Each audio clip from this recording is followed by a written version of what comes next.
Olá, pessoal.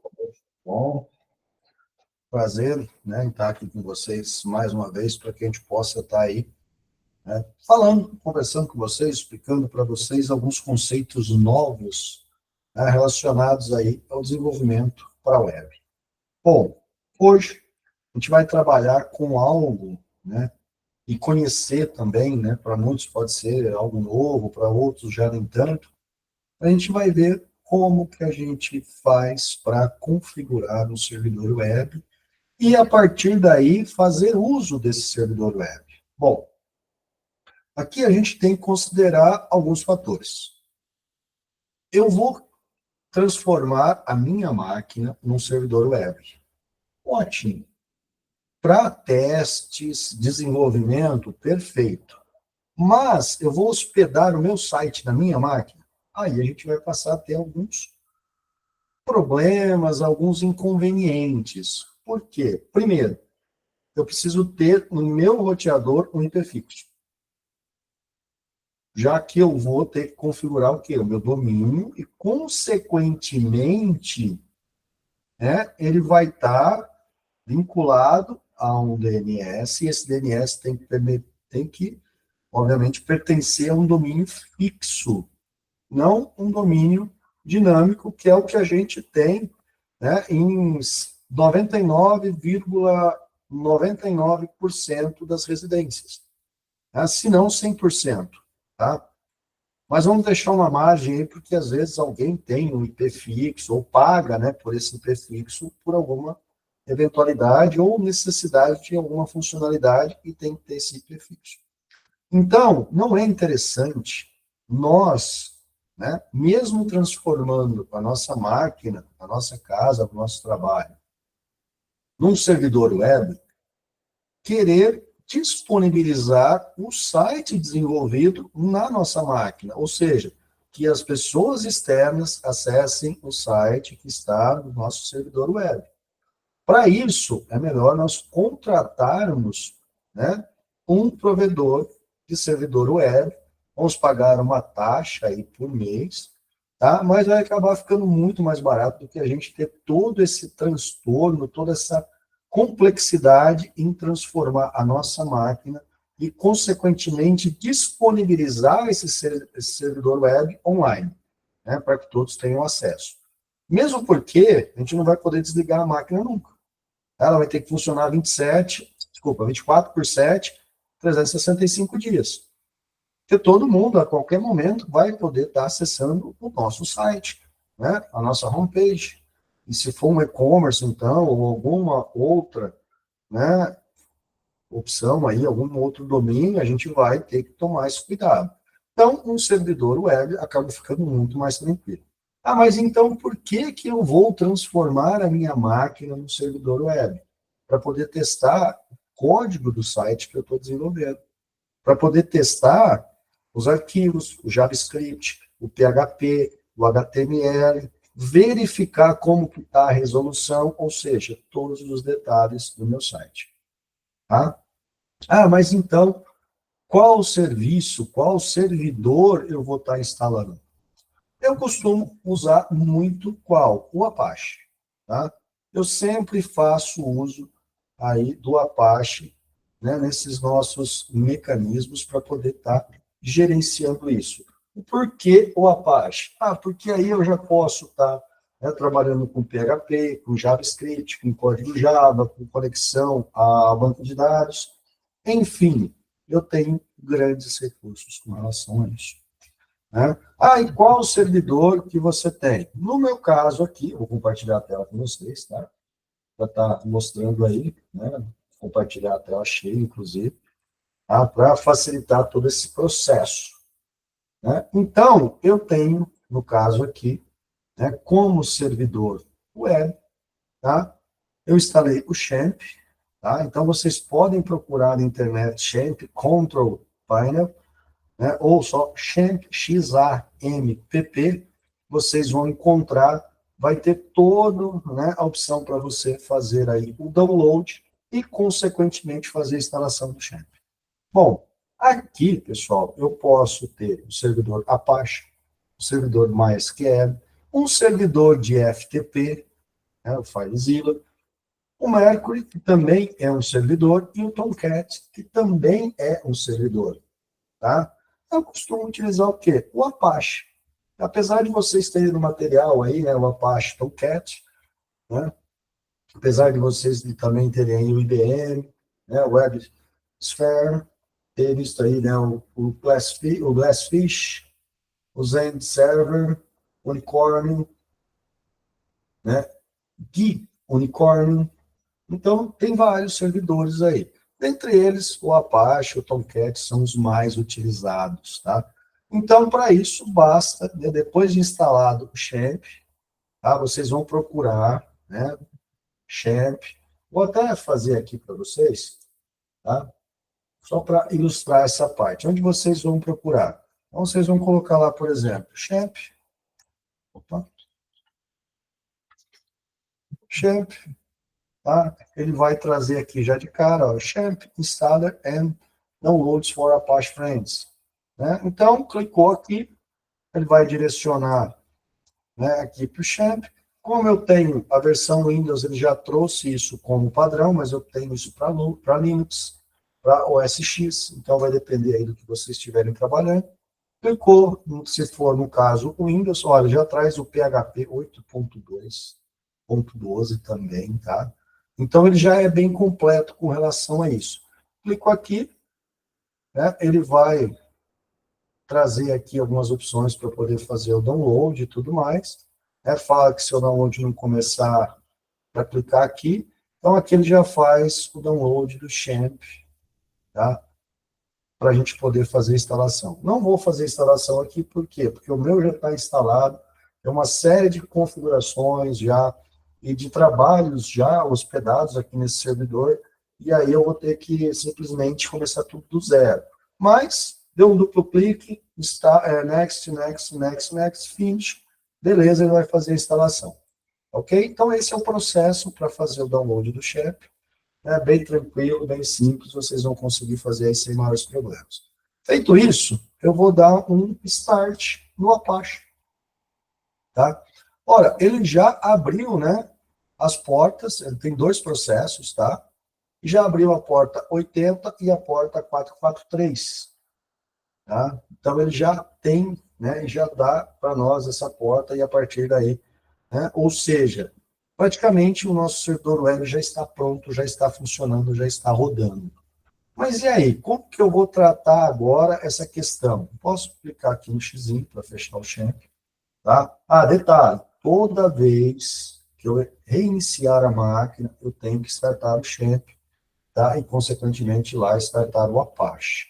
Tá? Se eu não quiser usar mais, eu vou lá e pego, né, e fecho ele sem maiores problemas. Bom, aí, como que eu vou trabalhar agora? Bom, a gente vai partir agora para o nosso Windows Explorer. E eu vou buscar no meu Drive C a pasta XAMPP. Tá? Ele vai fornecer para nós essa pasta XAMPP. Vou fazer uma mudança aqui, pessoal, que está meio pequeno, né? Eu vou aumentar aqui um pouco o tamanho para ficar mais fácil para vocês estarem visualizando, né, as letras e tudo mais. Vou colocar aqui uns 125%. Vou colocar 150, que eu acho que ele já vai ficar melhor e vai ficar mais visível aí para vocês. Tá? Então, eu tenho aqui, né, o meu Windows Explorer. Tá? Dentro da pasta C, né, do Drive C, eu tenho a pasta XAMPP. Aonde eu vou trabalhar nessa pasta XAMPP? No caso, o meu servidor web, ele está vinculado à pasta htdocs. O de vocês também vai estar vinculado à pasta htdocs. Tá? Então, se eu quero testar um site, o que eu faço?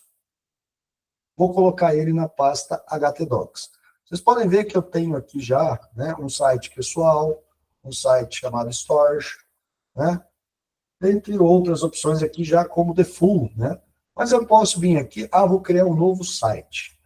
Tá? Então, eu vou, por exemplo, pegar um e-commerce.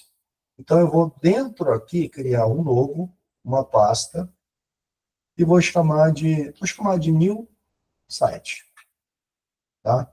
Beleza, tá aqui new site, ótimo, né? Vou clicar aqui dentro e eu posso criar aqui um arquivo chamado index.html ou default.html. Tá? A maioria das vezes a gente trabalha com index.html. Eu vou pegar um aqui que já está pronto, tá? Mas eu vou, obviamente, fazer a edição desse arquivo. Tá? Então, eu tenho new site, vou colocar aqui meu index.html. Tá? A minha máquina está configurada para não mostrar a extensão, né? Mas eu tenho aqui o index.html. Eu vou abrir esse arquivo. Posso usar qualquer editor. Eu estou trabalhando com, no caso, um editor de texto, um Notepad++, tá? Que eu costumo usar muito para poder estar editando. Bom, eu vou apagar ele aqui, né, um conteúdo que tem dentro deles, e aqui está o meu arquivo index.html. Tá? O que eu vou fazer agora? Eu vou trabalhar nesse arquivo. O que eu vou colocar nesse arquivo? O meu código HTML. Ah, mas e aí quando eu quiser executar esse código? Bom, eu vou pegar aqui um exemplo mais simples, tá? De como a gente pode estar organizando isso daqui de uma forma mais tranquila, tá? Eu vou usar, né, um recurso aqui, bem tranquilo, né? Eu vou copiar algumas coisas, tá? Para poder facilitar, né, o nosso trabalho. Claro, vai ser simples, depois eu vou complementar isso, né?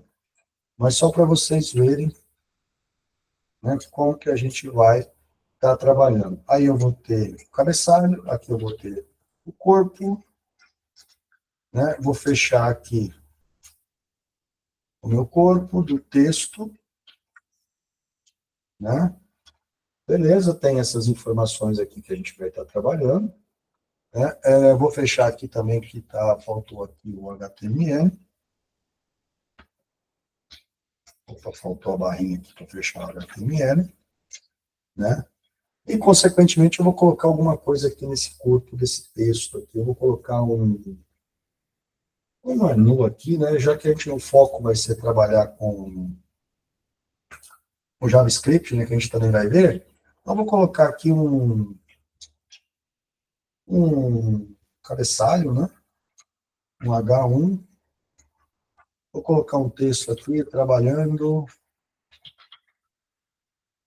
com JavaScript.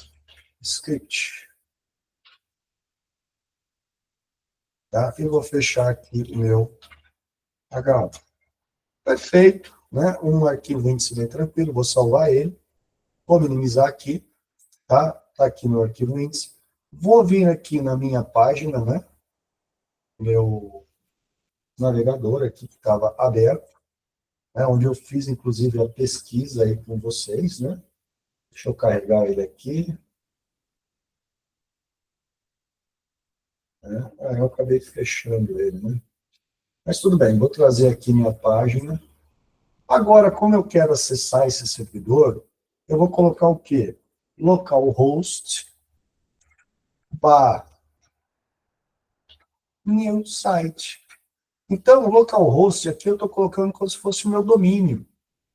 Tá? Eu criei a pasta new site, então ele já vai entender dentro da pasta new site o meu arquivo index.html.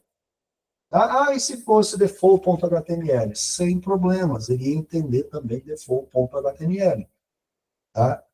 Mas se eu vim aqui colocar, por exemplo, index.html, que é o nome do arquivo, ele vai carregar da mesma forma.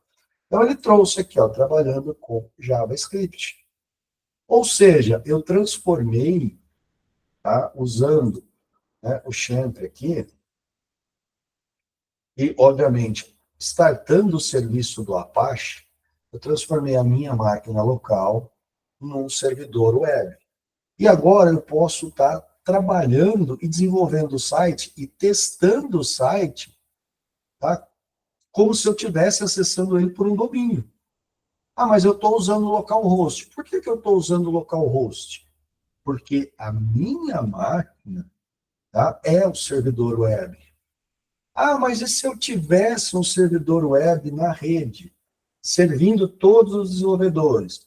Ao invés de usar localhost, eu ia colocar o endereço do IP. Tá? Eu vou colocar o endereço do IP aqui, que é o endereço do IP, né, local, 127.0.0.1. E ele vai funcionar também. Então, aqui eu poderia ter o quê? O endereço IP da outra máquina. Ou o nome da máquina, que é o servidor web dentro da rede da empresa onde eu estou trabalhando. Digamos que se eu pegar aqui, por exemplo, o meu notebook, tá? Startar o Champ nele, ele vai ser o meu servidor web. Só que aí, o que vai acontecer? Eu vou ter que colocar, né, lá na pasta htdocs, tá, do Champ, lá no servidor, new site e o index.html. Então, eu vou ter que ter o quê? Essa tratativa para poder estar fazendo o quê? Gerindo o meu servidor. Tá? Os arquivos HTML, PHP, de imagem que estão relacionados ao site que eu estou desenvolvendo, eles necessariamente têm que estar no servidor web. O caminho do servidor web é c:/champ/htdocs. Tá? E isso teria que ser lá no servidor. Tá? Então, se, por exemplo, for 92.68.0.10, eu vou ter que colocar na pasta champ lá do servidor. Não adianta eu colocar na pasta champ da minha máquina. Tá? O que ele vai fazer? Ele vai pegar lá do endereço IP que eu coloquei. No caso, 127.0.01, que é o mesmo, obviamente, que localhost. Tá? Mas ele sempre vai pesquisar aonde tiver o endereço IP. Tá? Eu acho que eu digitei errado aqui, né? O localhost e o site. Está trazendo o site aqui configurado. Então, quando a gente pensa nessa questão de servidor web, e no momento que a gente vai contratar esse serviço, nós precisamos ver se o servidor que a gente está contratando oferece os serviços que o nosso site vai precisar. Então, eu estou usando o quê? Ah, eu estou usando o MySQL. Então, eu tenho que contratar um servidor ou, né, contratar um servidor de banco de dados. Ou contratar já um servidor web que tem o serviço de banco de dados MySQL. Então, esse é o contexto que eu tenho que estar utilizando. Se eu estou desenvolvendo, usando, por exemplo, uma linguagem que só funciona no Windows, no C Sharp, por exemplo, eu vou ter que contratar um servidor web, cujo servidor é o sistema operacional Windows, porque senão não vai funcionar. Tá? Então, todas essas características da página, do site que eu estou desenvolvendo, ele tem que comportar toda essa questão. Tá? Ele tem que tratar tudo isso. E aí entra também o quê? Os protocolos que vão ser utilizados. Hoje a gente trabalha com o quê? Protocolo web, HTTP. Mas nós também temos o quê? O HTTPS. Então eu já tenho que pensar no servidor web que vai permitir que o meu site funcione com uma segurança a mais, usando o protocolo HTTPS, e não somente HTTP. Aqui, apesar de não estar aparecendo, mas eu poderia ter aqui, ó, HTTP, dois pontos, né, barra, localhost, é que ele já supre isso daqui. Tá? Mas eu poderia ter essa informação, e eu vou estar trabalhando com HTTPS. Então, é uma segurança a mais para o meu site, é uma segurança a mais no tráfego das informações que estão sendo, né, transmitidas do site para a máquina local que está acessando o site. Ah, eu vou trabalhar também, permitir que o meu usuário, né, a pessoa que estiver acessando meu site, faça downloads de arquivos. Para isso, eu vou utilizar o protocolo FTP. Tá? Então, eu já tenho que pensar também num servidor web que permita o FTP. Ah, eu posso transformar minha máquina também num servidor FTP? Posso. Basta startar aqui, ó, o FileZilla. Tá? Ele já vai habilitar o quê? Um serviço de FTP para eu testar aqui também na minha máquina. Tá? Então, isso são contextos que a gente tem que procurar sempre para poder identificar e ver se a gente vai conseguir, né, no servidor que a gente contratou, prover todos os recursos que o nosso site precisa. Então, eu tenho que estar antenado aos protocolos que eu estou utilizando. Eu tenho que estar antenado à linguagem que eu estou utilizando para criar o meu site. Ah, eu posso criar o meu site na minha máquina? Pode. Que recursos que você utilizou na sua máquina, no seu servidor web, tá? Para criar esse site. Por quê? Porque você vai ter que replicar esses recursos, ou melhor, você vai ter que contratar um servidor web externo que tenha exatamente, no mínimo, os serviços que você utilizou para criar o site. Estou usando JavaScript, estou usando WordPress, estou usando Java. O meu servidor web que eu contratei tem que aceitar esses requisitos. Tem que ter, no mínimo, esses requisitos que eu estou utilizando. Senão, não vai funcionar. Senão, eu não vou conseguir tratar isso, né? Não vou conseguir fazer com que o meu site funcione. Ele vai começar a gerar uma série de erros. A gente já viu que quando a gente trabalha com navegadores, a gente também tem que tomar cuidado com o recurso que a gente usa, porque determinados browsers, navegadores, não conseguem fazer o quê? Traduzir aquele recurso. Não estão preparados para entender aquele tipo de recurso que a gente está utilizando. E aí vai dar o quê? Né? A página vai quebrar, a gente vai ter uma falha, vai ter, né, algumas coisas vão sair do padrão e você vai ter até uma interface, né, uma parte visível que vai ficar, obviamente, com um monte de falhas, sem contar a execução do código que vai começar a gerar uma série de erros. Então, a gente tem que pensar em tudo isso. Pensei no meu site, vamos aprender no próximo encontro virtual toda a parte, né, de projetos de site, que a gente já veio discutindo aqui.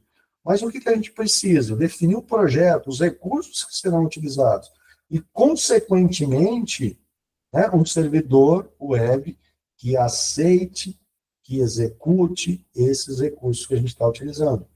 Tá? Hoje, o Apache é um dos mais utilizados. Né? Por quê? Ele contempla a maior parte, né, do que a gente precisa. Tá? E já desenvolvi N sites. Nunca tive nenhum problema que o Apache não conseguiu executar. Nenhum código, por mais diferente que seja. Tá? Bibliotecas do Google, conexão com banco de dados, né? Banco de dados externo, banco de dados remoto, banco de dados local, né?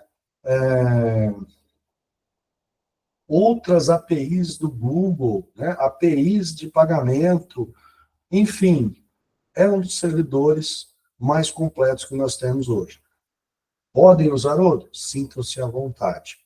Tá? É mais uma opinião pessoal com relação ao, né, servidor que a gente tem aí para trabalhar localmente. Tá? Ah, mas eu contratei um serviço, né, de hospedagem que não usa o Apache. Beleza, quais os recursos, né? Qual que é o servidor de hospedagem, qual que é o servidor web que o pessoal está fornecendo lá? Ah, é tal. Tal, vai aceitar, consegue reproduzir os recursos que você precisa? Beleza, ótimo, use, sinta-se à vontade, tá? Vai depender, mais uma vez, os recursos que são utilizados para confeccionar o site. Com base nisso, a gente vai conseguir fazer o quê? Né? Extrair aí o máximo de recursos que a gente vai estar podendo colocar no nosso site. Ok? Então, pessoal, vimos aí, né, o processo de servidor web, né? Algumas dicas, algumas nuances aí de provedores web, qual o servidor web que seria, né, ideal e como identificar se o servidor web que está sendo ofertado pelo, né, pelo servidor de hospedagem que você está contratando atende às suas necessidades. Dentre elas, o quê? Os protocolos que a gente tem hoje, HTTP, HTTPS, né, FTP, tá? Que são os recursos básicos aí que a gente acaba utilizando no desenvolvimento de um site. Agora, um recurso que a gente utiliza muito, né, e que há muito tempo já está sempre em evidência, por quê? Ele permite que a gente faça, né, uma personalização diferente dentro do nosso site, que é o JavaScript. Ah, mas eu uso muito o quê? Né? Os arquivos de estilo, CSS, eu consigo fazer uma série né, de detalhes no meu site, a parte visual fica, né, sempre muito interessante, muito legal. Por que eu vou usar o JavaScript? Porque a gente consegue facilitar uma série de processos, uma série de funcionalidades, e a gente consegue ter uma execução diferente na parte gráfica, na parte visual do nosso site. Então, eu já até comecei aqui, né, pensando no nosso site, onde a gente vai estar trabalhando com JavaScript. E o que, que a gente consegue fazer usando o JavaScript? Pô, a gente consegue fazer basicamente muita coisa, tá? É muita, muita coisa mesmo. Então, eu preparei aqui, pessoal, e, obviamente, não vou ficar digitando comando por comando, porque senão a gente vai esticar muito, né, a nossa aula e acaba fugindo um pouco do foco que a gente vai trabalhar. Bom, eu vou pegar aqui o código-fonte, tá? Eu tenho uma cópia aqui, obviamente, do código-fonte, e eu vou estar explicando para vocês parte a parte. Bom, eu vou pegar, né, tirando o que a gente tem aqui, eu vou colocar uma informação no cabeçalho, onde a gente vai estar trabalhando com o quê? Um arquivo de estilo, um arquivo CSS, que vai estar embutido no código, tá? Embutido no HTML. Não vai ter um arquivo externo, mas aqui são estilos, ó. Eu vou ter um título da minha aplicação, que eu não havia colocado da outra vez, tá? Aqui eu vou ter o estilo para o corpo do texto. Eu vou trabalhar com um botão, porque eu vou clicar no botão e vou emitir uma mensagem, tá? Usando JavaScript. Então, eu vou criar uma função em JavaScript que vai traduzir uma mensagem. Então, aqui vai ser o estilo de um botão, tá?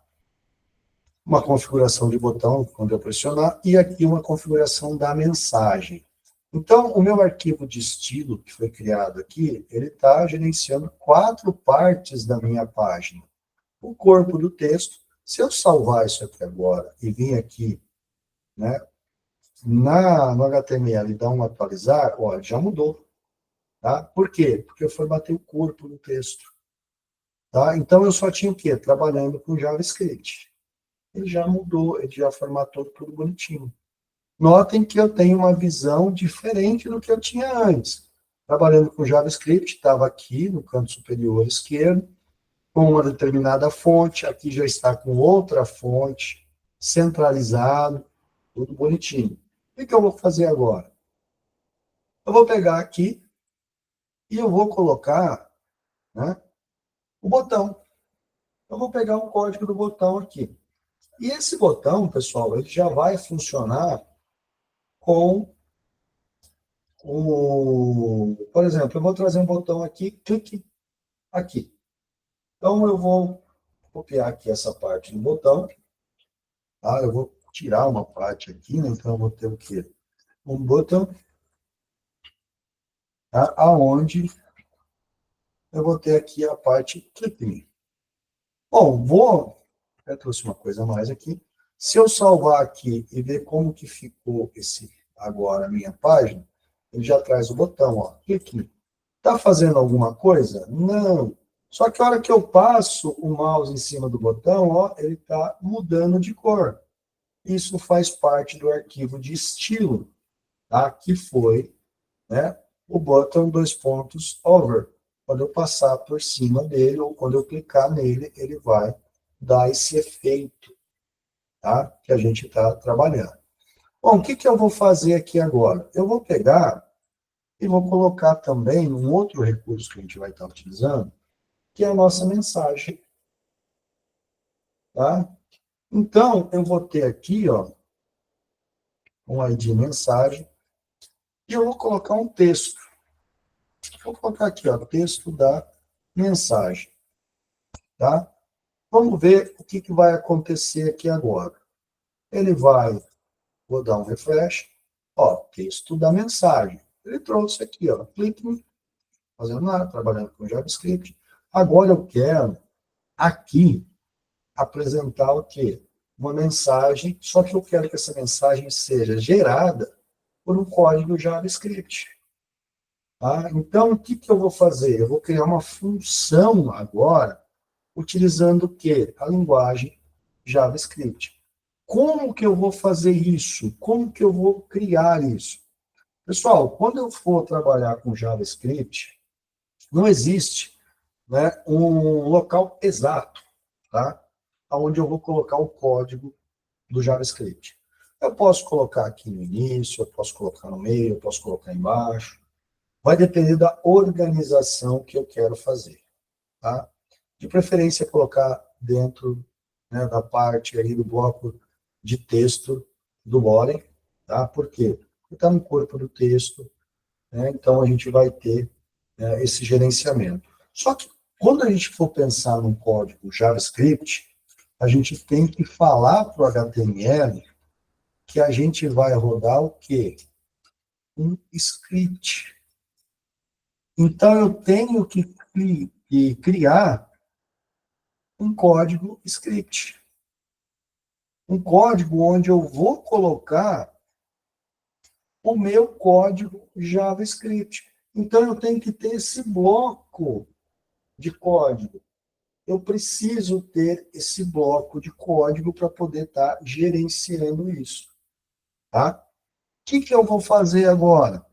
Vou criar a função que vai ser executada. Vou criar agora a minha função. Como é que eu vou fazer isso? Dentro desse bloco de script, eu tenho o quê? Function. Eu vou criar uma função, vou dar um nome para essa função. Por exemplo, vou chamar ela de mostra mensagem. Tá? Então, olha só, eu vou criando essa função como se eu estivesse programando numa IDE. Tá? Então, eu vou criando esses dados, eu vou criando essas informações. Eu criei a função, mostra a mensagem. Tá bom, então essa é a função, esse é o nome da função. Agora eu vou colocar o que essa função vai fazer.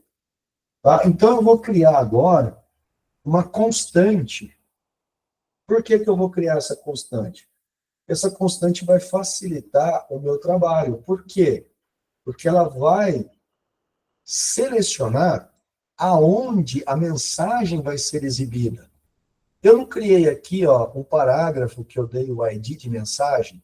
Eu não coloquei aqui o texto da mensagem. Eu vou alterar esse texto dessa mensagem no momento que eu clicar no botão clique. E eu vou no momento que eu clicar no clique, eu vou chamar a função mostra mensagem. E a partir daí eu vou executar esse código. Então eu preciso no primeiro momento identificar aonde essa mensagem vai aparecer. Então, eu preciso pegar o elemento do meu texto, do meu código, que vai mostrar essa mensagem, ou seja, que vai sofrer a ação que eu estou programando usando um código JavaScript. Então, eu vou criar uma constante, que eu vou chamar de p-mensagem, para simplificar, que seria o parágrafo da mensagem, que vai ser igual a documentos,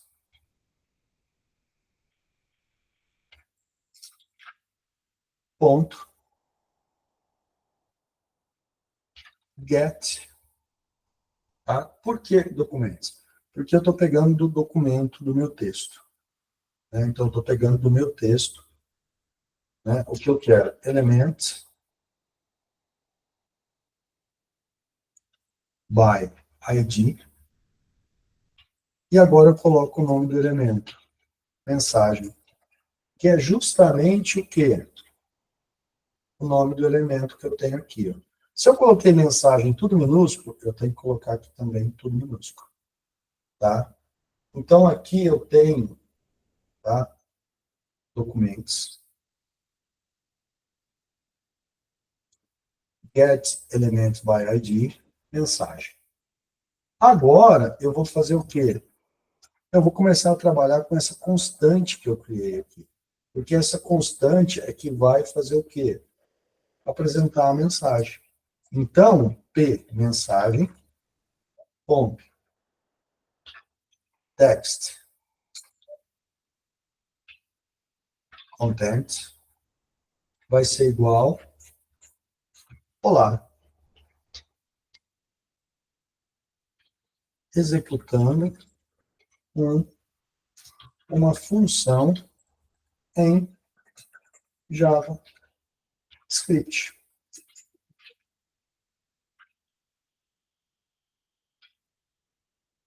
Tá? Tá aqui a minha mensagem. Vou ainda fazer mais, vou mudar o estilo da cor. P, mensagem, ponto,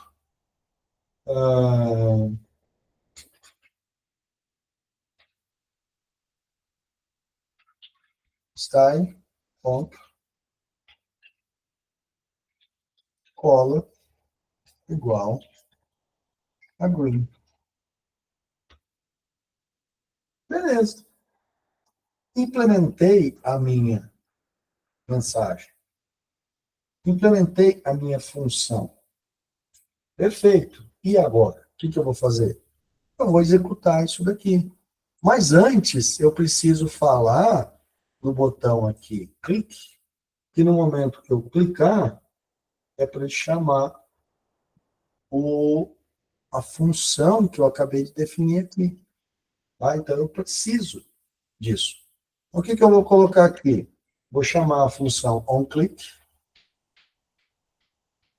que vai ser igual a mostra mensagem. Ou seja, no onClick, eu vou chamar a função mostra mensagem. Que é justamente essa função que eu criei aqui. Ver se está tudo funcionando, se eu não cometi nenhum erro aqui na digitação, tá? Eu vou dar um atualizar aqui e vou clicar no Click. Olá, executando uma função em JavaScript. Olha que maravilha. Implementei, tá, um código JavaScript e, consequentemente, executei ele. Ah, professor, mas colocou só uma mensagem. Sim, uma funcionalidade simples que está gerando uma mensagem. Ah, mas se eu quiser fazer um cálculo, eu posso ter uma função aqui que vai fazer o quê? Validar um CPF. Consequentemente, eu vou escrever toda a regra de negócio para validar um CPF. Falar se o CPF é válido ou não. Eu posso escrever uma função JavaScript aqui para validar o quê? Um e-mail. O que eu preciso do e-mail? Ah, tem que ter um arroba e mais algum detalhe, principalmente um arroba. Tá? Então, são funcionalidades que a gente vai implementando e a partir daí a gente vai usando essas funcionalidades. Tá? No decorrer aí e de acordo com a necessidade que nós temos. Podemos ainda, tá, fazer algo aí diferente. Tá? Vamos pensar aqui numa outra funcionalidade. Tá? Por exemplo, eu quero fazer um alerta. Aqui eu cliquei, ele emite uma função. Agora eu quero um alerta. Eu quero, no momento que eu clicar, eu quero dar um alerta na minha página. Vou fazer o quê? Vou continuar implementando isso daqui para baixo. Tá? Então, eu vou vir aqui no meu código, ó, e vou fazer o seguinte. Eu vou criar aqui um outro botão. Tá? Eu vou até copiar o código daqui para ficar mais fácil e mais rápido. Vou manter o OnClick? Por enquanto eu vou, mas eu não sei qual que vai ser a função que eu vou colocar aqui. E vou chamar aqui de alerta urgente. Tá? E aí, eu vou fazer o que agora? Eu vou chamar, né? Eu vou executar essa função. Como que eu vou fazer isso? Ora, eu vou pegar agora e vou vir aqui no JavaScript, ó, já tenho um JavaScript aqui. Então, não preciso criar outro. Eu venho aqui e vou definir o quê? Uma nova function. Eu vou chamar de alerta, né? Então, está aqui a minha função alerta. Né? E aqui eu vou usar o quê? O comando alert, tá? Onde eu vou colocar a mensagem. Vamos pensar aqui numa mensagem.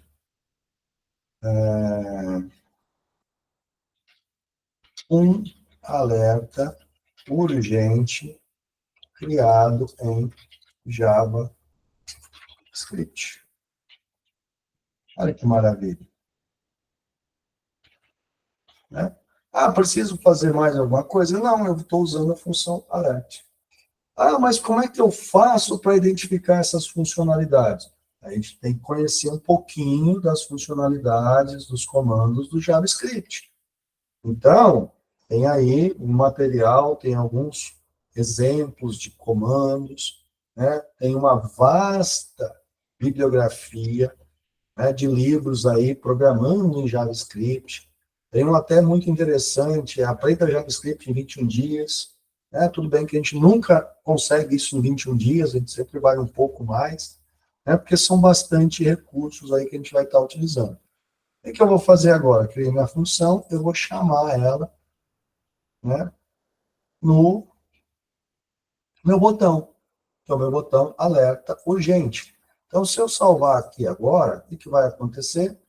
Eu vou pegar, né, vou aqui na minha página, ele vai trazer agora, ó, um alerta urgente, e se eu clicar aqui, ele dá aqui, ó, um alerta urgente criado em JavaScript.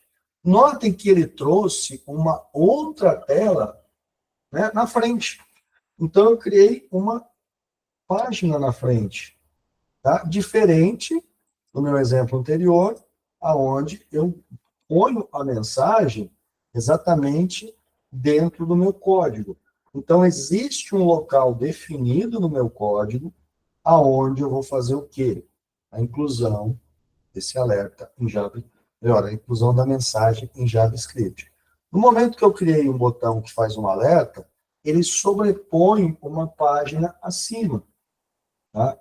E, consequentemente, né, o usuário vai, né, ter uma atenção maior, por quê? Porque eu estou abrindo uma nova página, uma tela, né, sobre a página para emitir um alerta. Aqui está até errado, né? Porque escrevi script errado, olha só. Vamos lá consertar isso. Né? Script.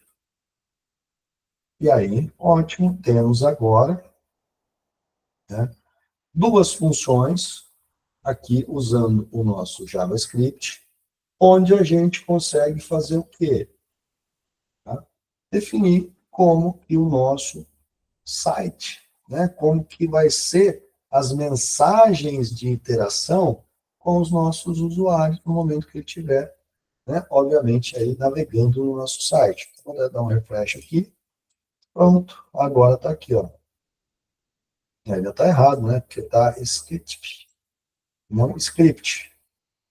Mas a gente vai, obviamente, ajustando esses detalhes, né, e, consequentemente, a gente vai criando aí as nossas informações, né, emitindo aí os dados que serão utilizados aí dentro do nosso site, tá? Podem ver que eu estou usando o meu servidor web, tá? Eu estou usando um recurso criado, instalado na minha máquina local. Mas e se eu quero levar isso para um site? Sem problemas. Eu vou contratar um serviço, né, de hospedagem, Eu vou pegar o meu arquivo index.html e vou colocar lá no diretório, como se semelhante ao htdocs, né, que vai ser executado aí no meu site. Tá? E mais uma vez, né, vou até salvar aqui, ó, eu estou usando o localhost. Tá? Então, esse comportamento que a gente está vendo aqui, né, de execução, é o mesmo comportamento que essa página vai ter hospedado lá no servidor host. Tá? Ah, mas e aí? Eu posso usar um outro navegador aqui para poder estar fazendo um teste? Posso. Vou até pegar aqui, ó, vou pegar o Edge, tá? Vou pegar o Edge aqui, vou até trazer o Edge para cá, ó, e vou colocar o que aqui? Localhost barra new site. Estou usando agora o Edge, ó. Aqui funcionou perfeito. Alerta, um alerta urgente criado em JavaScript. Da mesma forma. Se vocês notarem, teve algumas particularidades que mudou do Chrome para o Edge. Por exemplo, vou até colocar um do lado do outro aqui, ó. Né? Ó, alerta urgente. A parte de fundo ficou mais escura, né? Usando o quê? O Chrome. Alerta urgente. No Edge, não teve esse efeito escurecedor no final da página. Notem que alguns detalhes variam aí de, obviamente, né, navegador para navegador. Aqui mudou um pouco o tamanho da fonte, aqui também mudou um pouco o tamanho do aviso. Tá? A fonte é a mesma, por quê? Porque eu estou usando um estilo, tá? Então ele vai seguir o estilo de ambos os navegadores, mas algumas particularidades estão relacionadas aí aos navegadores. Tá? Um delas é a parte mais escura aqui ao fundo. Então a gente vai organizando isso, obviamente, vai verificando, vai validando, né, como tá todos esses detalhes aí. Tá? Então, vai depender muito, né, do navegador. Ah, mas no Google, no Chrome, eu não quero que fique desse jeito. Então, eu vou ter que mexer na configuração do meu site para ele não mudar dessa forma que está aqui. Então, eu vou ter que mexer no meu estilo, vou ter que fazer alguns ajustes, tal, para trazer aqui branco também, aqui continuar branco, sem ter essa questão do foco, como ele fez aqui no Edge. Tá? Então, são recursos aí que a gente vai usando, que a gente vai implementando, que a gente vai definindo. E é claro, pessoal, que para a gente conseguir fazer todo esse processo de definição, e principalmente saber como que vai ser o código que a gente vai estar utilizando, tanto para, né, desenvolvimento web, quanto para desenvolvimento desktop, ou, né, desenvolvimento mobile, a gente pode fazer uso do quê? Do protótipo. Mas o que seria esse protótipo? Por que a gente vai trabalhar com prototipação, né? O protótipo é uma forma da gente ver, ou melhor, da gente pegar as nossas ideias, ou as ideias do cliente que a gente vai desenvolver, colocar, fazer um esboço no papel, antes que a gente comece a fazer o quê? Escrever o código. Ora, eu estou criando uma série de arquivos aqui, de informações de estilo.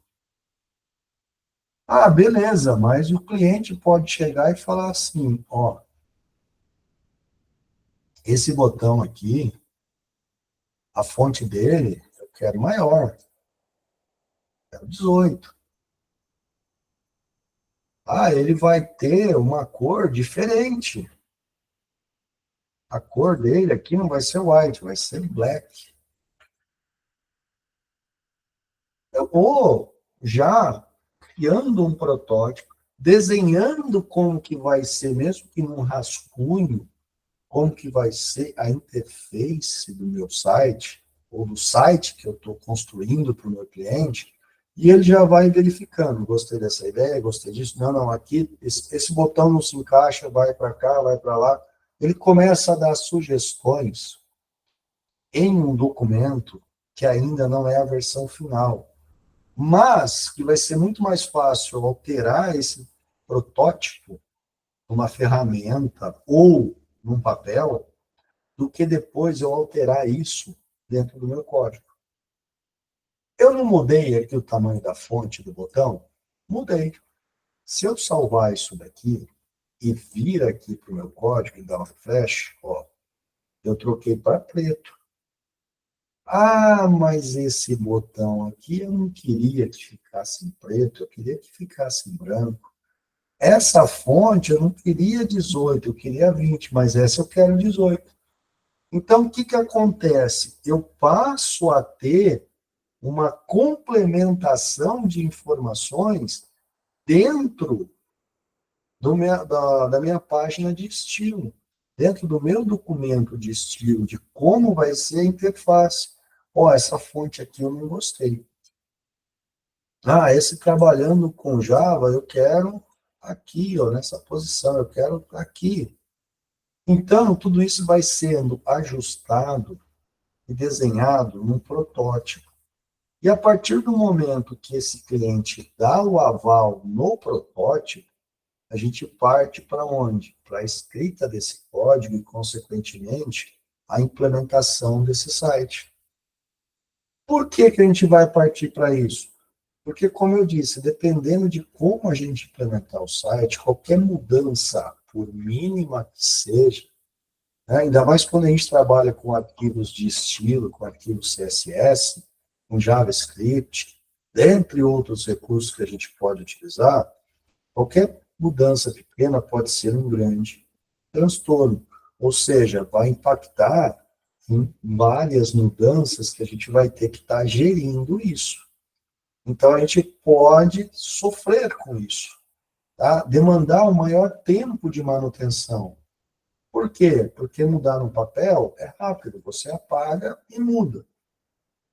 Mudar num código pode impactar em N outros pontos. A mudança que eu fiz aqui no estilo, ó, impactou nos dois botões.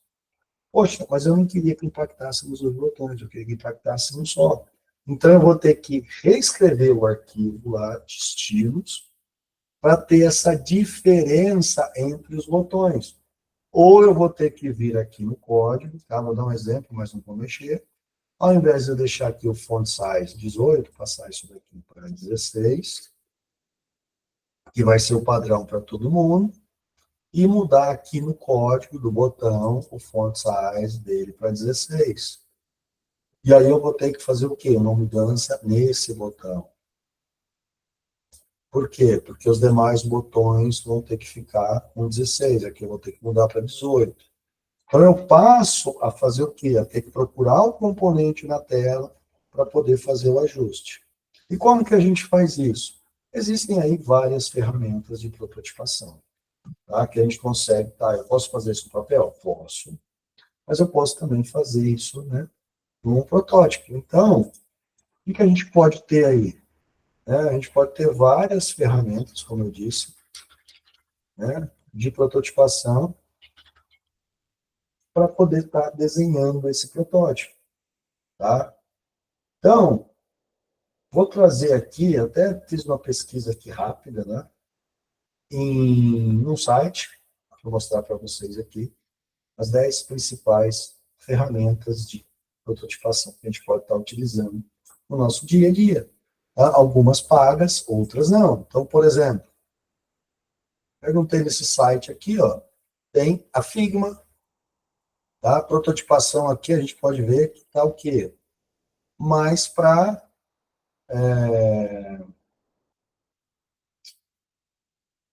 aplicações mobile, está no tamanho de uma aplicação mobile que a gente vai estar gerenciando. Pelo menos é o que está no exemplo aqui. Vou conseguir fazer alguma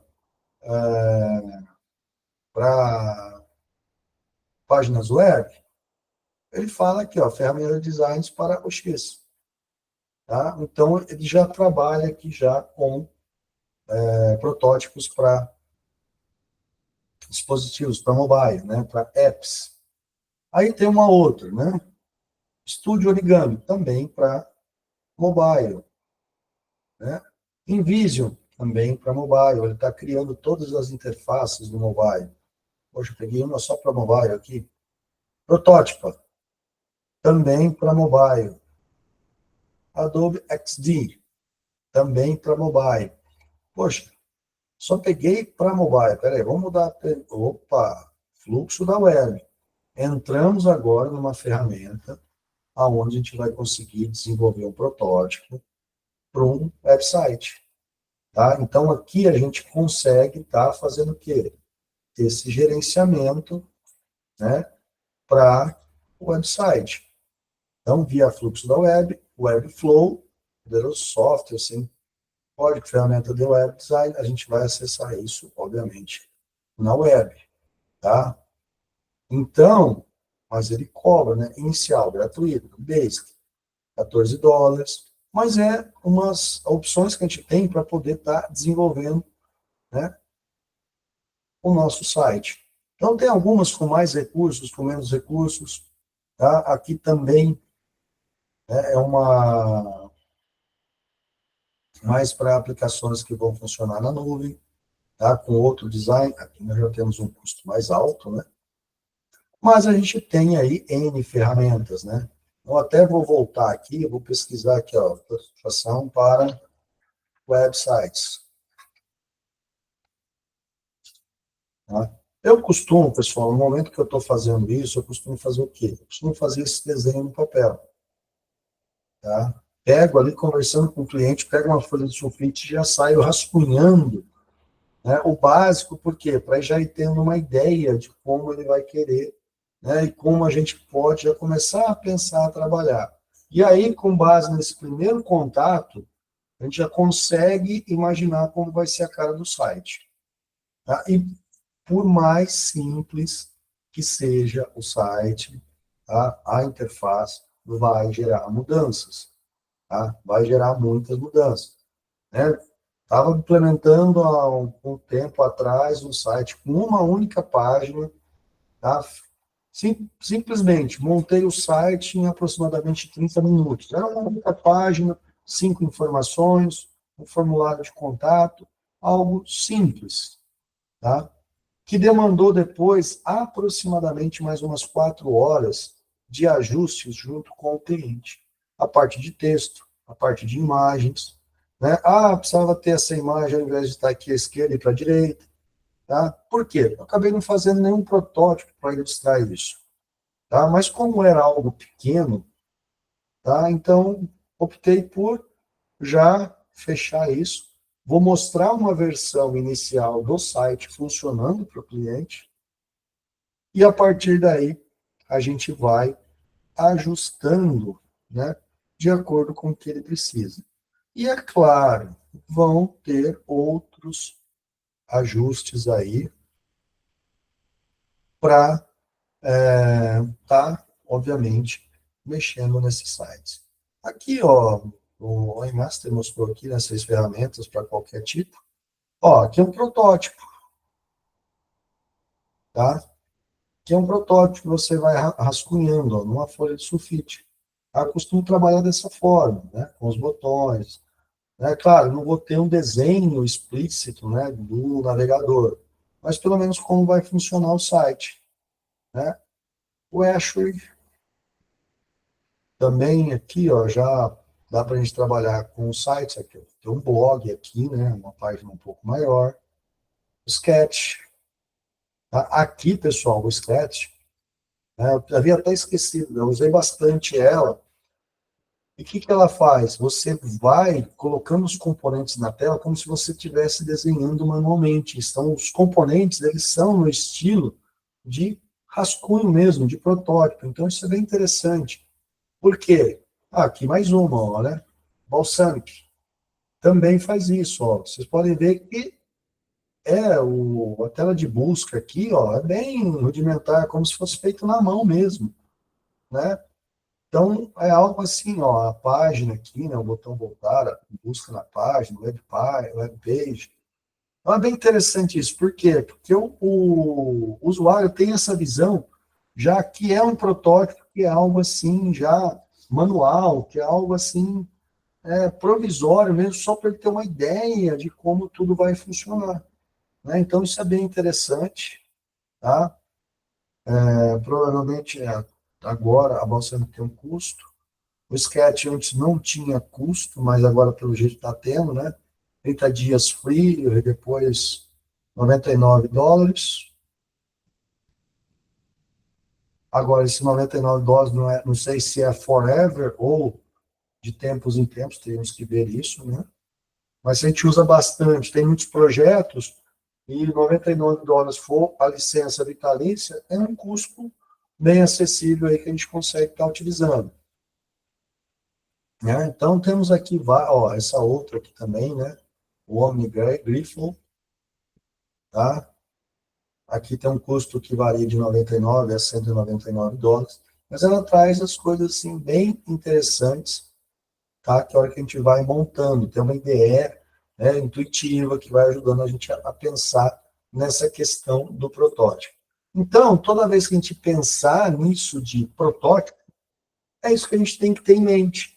A gente vai criar algo que vai simular, que vai exemplificar para o nosso cliente, ou até mesmo para a gente, quando a gente não tem muita ideia, né, de como vai ser essa cara do site, como que vai funcionar, ou ter uma ideia de como vai ficar a interface. E nesse processo, né, de criação desse protótipo, desse rascunho, a gente consegue, poxa, aqui poderíamos ter um recurso diferente. Tá? E aonde a gente, por exemplo, vai identificando recursos que a gente vai poder estar utilizando. Né? Eu vou colocar, por exemplo, na minha página principal, eu vou colocar os principais produtos, né, que eu vendo, já que é o e-commerce. Né? Vou trazer também numa parte ali os últimos produtos que esse cliente visualizou, que é algo que a gente vê muito, né, em e-commerce. Você consultou isso, tal. O Mercado Livre tem muito disso, né? Você fez essas pesquisas, as últimas pesquisas que você fez relacionado. Dentre os produtos que você visitou foram esse. Então, ele vai trazendo essas informações. E é claro, é muito mais fácil a gente pensar nisso antes, né, do que a gente fazer o quê? No momento que depois está tudo pronto, chegar e falar assim, nossa, você vai ter que abrir um espaço aqui para colocar os últimos produtos comprados, ou os últimos produtos vistos, né, pelo usuário. E com base nisso, a hora que ele clicar no produto embaixo, vai aparecer aqui, né, produtos similares a esse que ele clicou. Então, são informações que sempre acabam o quê? Complicando e esticando, né, todo o processo de implementação. Porque muitas vezes não é simplesmente ir lá e abrir um espaço e colocar um código. Tem N coisas que estão envolvidas ali que vão impactar e a gente vai demorar mais tempo. Porque, colocar aqui é fácil, mas e aí? A gente vai ter que testar a página, ver como é que a página está se comportando. E no momento que a gente já tem uma ideia, né, praticamente de 100% de como vai funcionar essa interface, de como vai funcionar a página, se eu clicar no local, o que, que ele vai fazer, fica muito mais fácil, por quê? Porque a gente já leva esses dados já implementados, então a gente já segue uma linha de raciocínio coerente, já pensando em todos os detalhes que a gente vai ter que ajustar, tá? Mudar, criar, por quê? Porque aí a gente fecha todo esse contexto. Vai surgir mudança depois? Com certeza vai. Mas a mudança vai ser muito menos traumática, porque serão ajustes pontuais, tá? Que às vezes até a gente, no momento que eu fiz o rascunho, isso ficou legal. Mas agora que eu coloquei as informações que precisam ser aí, a forma com que as informações, né, foram geradas e serão exibidas, isso daqui não ficou legal. Vou ter que fazer um ajuste fino aqui, melhorar algum detalhe para poder definir. Mas garantir e facilitar que vai funcionar é 100%. Tá? Então, o protótipo, ele ajuda muito, porque o cliente vai dar um aval. Né? E o protótipo é só para interface? Não. O protótipo pode estar relacionado a relatórios, tá? a forma com que vai tratar as imagens, os recursos que serão definidos. Então, você já mostra como vai ficar um relatório, por exemplo. O relatório envolve, dependendo do tipo de relatório, N cálculos. Então, você já mostra como que vai funcionar, como que vai ser feito cada cálculo, como que vai ser, por exemplo, a classificação desse relatório, os grupos. E a partir daí, no momento que você monta esse relatório, você já traz todos esses detalhes, você já prepara o código para todos esses cálculos, para esses agrupamentos, e já fica pronto porque o cliente já deu o aval que ele queria esse tipo de informação.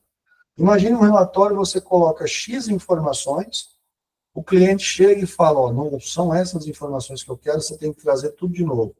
Ou seja, todos os cálculos, todo o processo de implementação, todo o tempo de implementação daqueles cálculos, né, dos códigos e tudo mais, da ordenação, classificação, enfim. Tudo do relatório, você joga fora e faz de novo. Então, você perdeu um tempo para criar um relatório que não atende às necessidades do cliente.